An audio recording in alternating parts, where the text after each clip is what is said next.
I got a comment on my last video, which was an unboxing of a Portland Leather Goods triangle bag. And this person wrote, I think that bag is super cute and love the color. I just wonder, do you wear the LV bag behind you in the video? They seem like they would serve the same purpose. Makes me wonder where your bag collection is going. Are you more of a collector now? I feel like you used to be much more curated. I don't mean this in a negative way either, just curious. That comment got me thinking about something I've thought a little bit about before, but I wanted to delve deeper into it. I've noticed that we have a tendency in this handbag community to label ourselves and each other as bag collectors, hoarders, curators, addicts, enthusiasts, obsessed, reformed, or a minimalist or a maximalist. Which one are you? Which one am I? I think for a lot of those, people have different ideas of what they mean. So in this video, we'll talk about each of them. I'll do a little storytelling with connotations that I have with a few of those words. I'll try to decide what I am in terms of my bag collection. Welcome, I'm Autumn Beckman, and I am here to help you live your most luxurious life within your budget. Make sure you subscribe and click the bell so you can join me here on Tuesdays, Thursdays, and Saturdays for new videos, and so you don't miss my daily community posts where I share current sales and fabulous finds that I find. Also, don't miss my website, autumnbeckman.com. It'll be linked below, where you can find things that I have personally designed to help you curate and organize a collection of your most treasured items. For example, the My Handbag Collection Organizer, where I've designed pages like this item tracker, front and back, where you can keep track of all the information about each of your bags and small goods. Now let's get back to defining what we are in terms of our bag collections. I would guess that most of us are what I would call a bag enthusiast. People who are interested in handbags, but maybe a little more than the average person, because after all, you are on here watching videos about handbags. The enthusiast doesn't necessarily just go to the store and look at bags and pick one out. You may spend more time figuring out which bag is for you, and you come on here and watch videos to learn more about those bags, what people like, what they don't like, what fits, before you make that decision and put your money toward that purchase. I think the handbag collection size of an enthusiast can vary greatly. I recently got another comment that I don't have in front of me, but they said something along the lines of that they didn't think most people had large handbag collections like what I have. I have over 100 bags. I countered and said I think there are probably more people with large collections than we might realize. Where I got that idea is because of some other YouTubers, and it's not that those people have big collections because they're on YouTube. These are people who are fairly new to YouTube and came to their channels at a point when they already had a large collection, which makes me think that there are more people without YouTube channels with large collections. So I posted a community post with a poll recently. I asked you to tell me how many bags you have in your collection, and I gave you 5 choices. 1 to 10 bags, 11 to 25 bags, 26 to 50 bags, 50 to 100 bags, and over 100 bags. 613 of you responded, and I was shocked to learn that I was wrong. 82% of you say that you have 50 or fewer bags, and only 8% said they had over 100, a much smaller percentage than I thought. The group with the highest percentage, at 32%, were people with 11 to 25 bags. And what that tells me, and tell me in the comments if I'm wrong about this too, what that indicates to me is that you guys are a lot more careful about your purchases than perhaps I am. I am certainly a maximalist with my collection. I have a lot of bags, and I have a lot of variety in my collection. And I definitely have multiple bags that serve the same purposes, which is something that original commenter mentioned. For me, that's not a problem. But it sounds like a lot of you, at least compared to me, are much more minimalist. And that doesn't necessarily mean that your whole life is like that, but that your handbag collection, and whether that has to do with your personal choices, you just want fewer bags, or if it has to do with finances, or if it has to do with space to put bags, that I don't know. And I would love to hear what your reasoning is for the number of bags you have. Like, do you want more, but you feel like you have limitations that prevent you from getting as many bags as you want? Now, this original commenter said that they felt like I used to curate my collection more than I do now. Now, of the words, the labels that I listed earlier, there are a couple of them that I have really personal connections with,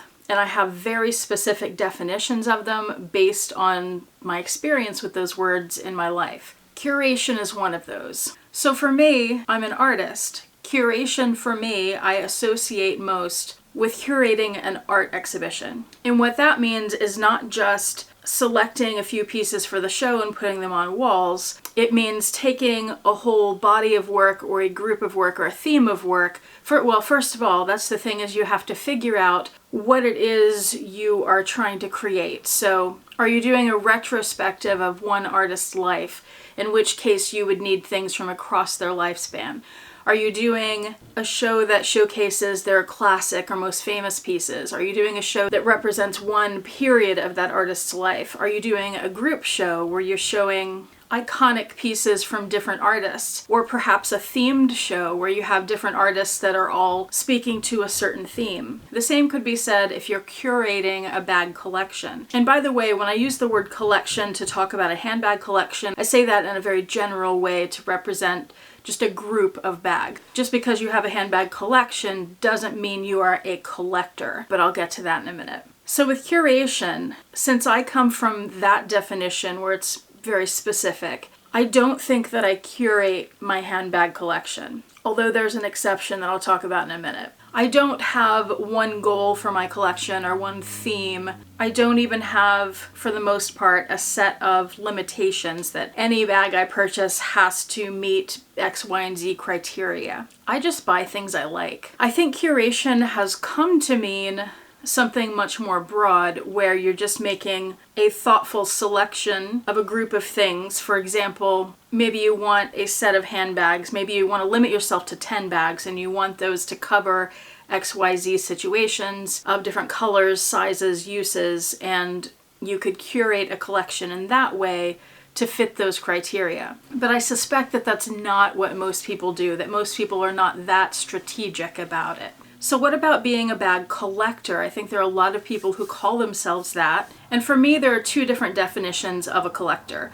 One is that you are just amassing things. You're a collector in that way that you have a collection, you have a group of objects. Just like any other kind of collection, a coin collection, a doll collection, whatever it may be. But then there are people, the second group, that do more of a curated collection, where they're conscious of collecting things that meet certain criteria. For example, you may love the Louis Vuitton Marc Jacobs pieces, and you may want one piece from each of the collections that he did. Maybe a denim piece, a Murakami piece, a Cherries piece. Cherries was Murakami, but you know what I mean, something like that. Or maybe you want a collection of Speedies, where all the bags you have are Speedies, and you want every Speedy that's ever made. Or you just want your favorite Speedies, but they're all Speedies. Or maybe you want one piece from each of the artist collections, or one piece from each of the most iconic bags. One Speedy, one Neverfull, one Alma, one Noé, one Capucines, things like that. Again, in my bag collection, I have not set any rules like that. I just buy things I like. The exception to that, and this is a very recent exception, is Coach. I recently did a video on what I think are the 5 best vintage Coach collections, or close to vintage. And I have started buying some of those pieces, and as I'm doing, I told you guys when I did that video, I had been doing research, very intense research, for about a week before that. I think that was about a week ago, and I'm still very deep into the research and will be for a while. I have a ton of ideas for Coach videos coming, and I want them to be really in-depth and informative, because I'm finding that a lot of this information is just scattered all over the place and there aren't that many videos about it. So I want to create kind of a video catalog that has all this Coach information, because I know a lot of you are really into Coach too. And as I'm learning more and more about Coach, about their history, about their designs, I am falling more and more in love with the brand and the pieces that they've come out with. And so I have very consciously started a collection where I do have rules set. I have a bag from each decade that they have been making women's handbags. And I'm adding at least one bag from each of my favorite collections. And in doing so, I'm building a bit of a personal Coach archive. I'm doing this very consciously. And I've never done that before with any other brands or any other bag collections. I've just bought what I liked in the past. Now, the pieces I'm buying now, I love them too, but I'm also being more strategic with my decisions. I will also say the price points of these bags allow me to do this. Vintage Coach is so much more affordable, even though some of it, the prices have gone quite a bit up in the last few years, but it is still so much more affordable than some of the other brands that I buy from, like Louis Vuitton or Chanel. If I had the financial resources, I would have bigger collections of Louis Vuitton and Chanel. And I want to have a Speedy collection. I would love that. There are a lot of Speedies that I would really love to have. There are more Chanel bags that I would love to have, like a collection of sequin Chanel bags. Unfortunately, I am not in that kind of financial situation to accommodate that, but I can do the Coach. So if I had the money, I would have far more bags than I have now. And I would also have more space to store them all, because that is, well, the money and the space are the big limitations, I think, for me and for most people who are really into handbags. And I think a lot of us may wonder, particularly when we see people with larger collections, where do you draw the line between collector and addict and hoarder? So let's get into a little bit of that. Let's start with the addict part. Now, a lot of people in the luxury space on YouTube here throw around the word bag addiction or shopping addiction. Now, to me, just like with curation, the word addict, addiction, I have very strong personal connections with those words because, as many of you know, my father was a drug addict and I grew up in a home where a lot of bad stuff happened because of that. So when I hear that word, I have very strong negative connections to it, and I tend to think in extremes. And when I choose to use that word, I tend to use it in a serious way. I'm not one to throw the word around. I understand that others do that. I have no problem with that. I understand that my connotations to that word are very different from most people's. So for me, I think most people who are into handbags and who enjoy shopping are definitely not addicts, although shopping addiction can be a real thing too. Now with hoarding, I have a mild connection to that. I didn't grow up in a home where hoarding was a thing, but I did grow up in a home with clutter. Because we were poor, we had a lot of things that were hand-me-downs. We had a lot of things that were just totally mismatched. We never had any furniture that was new. It was all hand-me-downs until my parents got divorced and my mom moved out and got her own place and she got new furniture. And I would have been about 24 years old at that point. But I remember as a kid, I'm an artist, I'm a visual person. My environment has always been very, very important to me. And my entire childhood, it frustrated me to no end that everything was old and mismatched. And I have distinct memories of many times, over and over again, rearranging everything, be it in my room, but also in the living room. I would rearrange the furniture, I would rearrange the knickknacks to try to make it look better. And I was thinking about this last night while I was preparing for this video, and I was thinking, wow, my parents, my mother in particular, were very gracious to allow me to do that, because if I had a kid and they went around rearranging the household that I had made, I don't know how happy about that I would be. My parents just let me do whatever I wanted in that respect. But the way I grew up, so many aspects of it, and not that there weren't great times too, but so many aspects of the way that I grew up. I have spent my entire life getting as far away from that as possible. And I have come so far from where I started. Your childhood has so much to do with how you spend the rest of your life and the decisions you make. So I chose to get as far away as possible. Other people may take on the tendencies of their childhood influences, like parents, instead. So if your parents are hoarders or have clutter issues, you may continue along that path. For me, I took an opposite path. You wouldn't necessarily know it by looking around, but my environment now is so much more curated. I'll use that word. It's more purposeful. I've designed my environment in a way that I like everything here and it all works together, my furniture and all that. I curate, in a way, the bags that are on the shelves behind me in videos. I chose a particular color palette to put behind me so that it all works together visually in the video. One of the things in my childhood was that since we didn't have a lot of resources, again, I wouldn't use the word hoarding for anything that we did, but we did tend to hold on to things in case we needed them later. Everybody's familiar with that idea, right? Or hold on to things for sentimental value. That is something I have very consciously gotten away from. I've learned to have systems in place, set rules for myself, to let go of things, because that's important. I've learned that if somebody gives me a gift and it's not something I really like or need or want, that it's okay to let go of it. You don't have to keep things and clutter up your space with stuff that you don't need or use just because somebody gave it to you. It's not rude, it's necessary to cull things out, clean it out, pass it along to someone else who could use it. And bringing it back to bags, I have the same thing there. I buy bags because I like them. If they don't work, sometimes I can tell that immediately and I can return the item. But sometimes it takes a while for me to figure out, oh, I'm really not reaching for this. I reach for these other bags instead. I have no problem getting rid of them. I don't hold on to them for sentimental value or because I may not be able to find another one. Whatever the reason may be, I pass it along. And that's one of the reasons that I have a problem with the people who inevitably complain that YouTubers buy bags and then sell the bags a few months later. And good for them. You'd also be complaining if they kept every bag they ever bought. I mean, there will always be complainers. And hand in hand with the hoarding idea, two things. One, there's something called poverty mentality, which I've only learned a little bit about so far. But this is where you hold on to things, like I said. You hold things because I may need it later. Poverty mentality comes into play because you still feel that way even though you're in a place in your life where you could now get rid of that, and then if you do need it later, you can afford to replace it. So you don't have to hang on to things anymore. And we could do a whole video on that and how it connects to all kinds of things, including sustainability. That's a whole different conversation. But there's also a quote related to this that I heard a few months ago, and I want to share it with you. And I'm going to give you the gist of it. It's not the exact quote, but it really struck me and it has stuck with me, and it's something I think about often. And it is, again, I'm paraphrasing, but this is pretty much it. People treat time like it's infinite and money like it's not,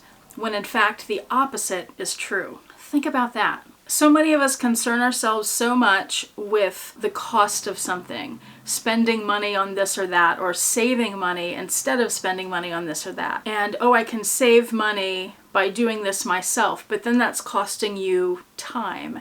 And your time is really, in a lot of cases, more valuable than money. Money can always be replenished. You can always earn more money. But time, it's finite. And you never know quite how much you have. Another word I hear thrown around a lot in the handbag space is the word obsessed.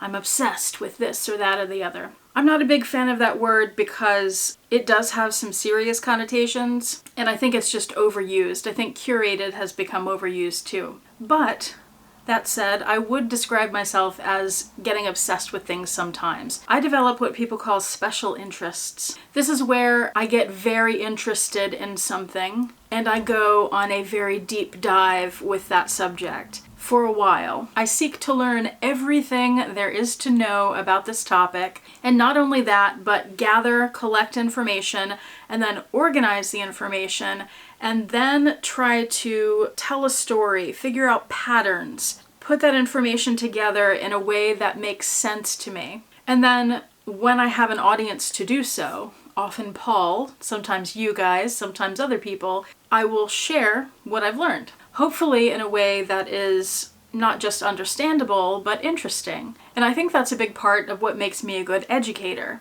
So for example, I'm doing this with Coach right now. I've been interested in Coach for a while, but I have this special focused interest on it right now where I'm doing a very deep dive I expect is going to go on for many weeks. And I will be creating a lot of videos about it to share with you guys. And if you could go through my computer right now, you would see probably at this point thousands of screenshots that I've taken of bags and text, different information about these Coach bags, as well as hundreds of folders where I'm organizing all those things. And a handful or two of documents where I'm starting to make notes for videos, taking that information that's been organized into folders and then making sense of it through videos. I've done the same thing with sewing. Maybe about 8 years ago. I've done a little sewing before, but I got really into it then. I got a sewing machine, I got a serger, I got books on sewing, I got a ton of fabrics, and then I got a ton of patterns, and I started creating things and